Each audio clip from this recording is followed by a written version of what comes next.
Кога јануарскиот здив на студот ќе го допре Охрид, а тишината ќе се спушти врз езерската шир, тогаш градот влегува во време што не му припаѓа на секојдневието. Во овој миг Охрид не е само град, тој е светлина што се одразува во длабочината. Денот кога Бог се јавува на светот.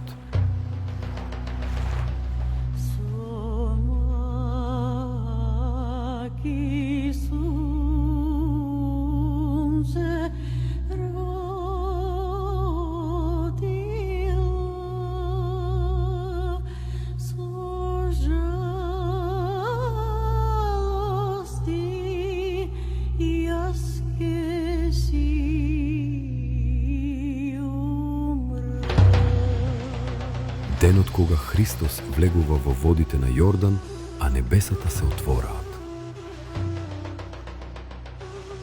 Денот кога Светиот Дух слегува како гулаб,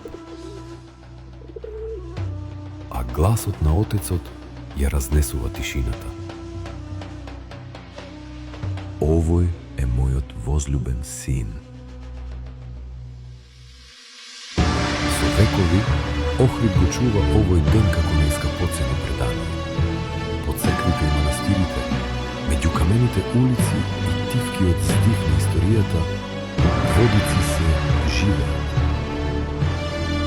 Тука верата не е запишана само во книги. Таа е во чекорот на луѓето, во нивниот поглед, во тивката молитва што се изговара без избори.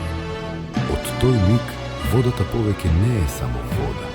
Таа станува носител на светлина, знак на обновување и премин од старото кон новото.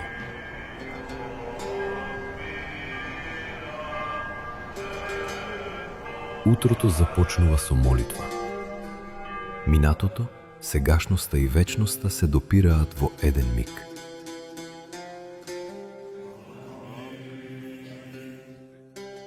Водици се шепот, тие се мир.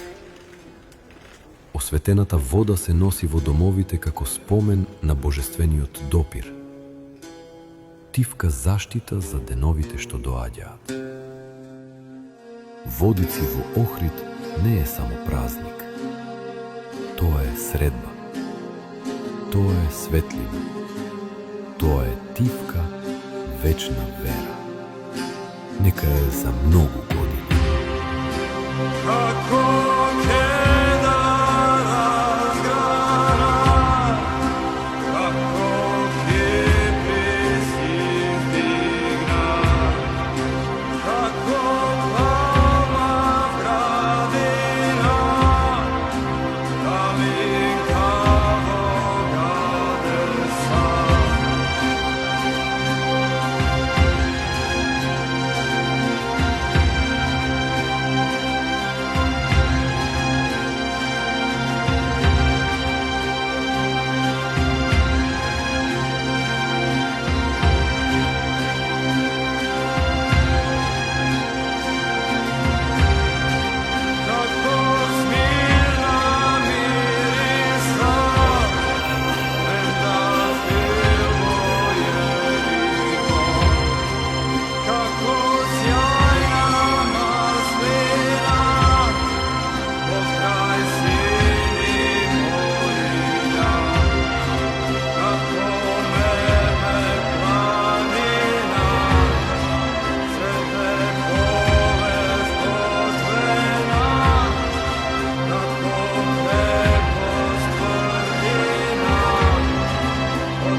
Водици се повик да се очистиме, да започнеме одново.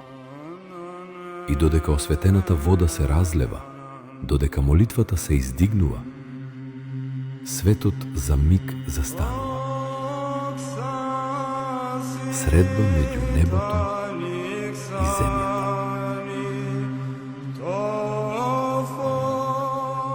Иако денес само еден ќе го пати крстот во овие чисти етерски води, сепак Божиот благослов што избира од него и намене за сите. Нека тој ни биде постојан потсетник дека патот на покајанието и на смиреното и трпеливо носење на живоносниот крст е единствениот пат што води кон воскресение, темелот на нашата спасоносно вера. Бог се јави. Вистина се јави.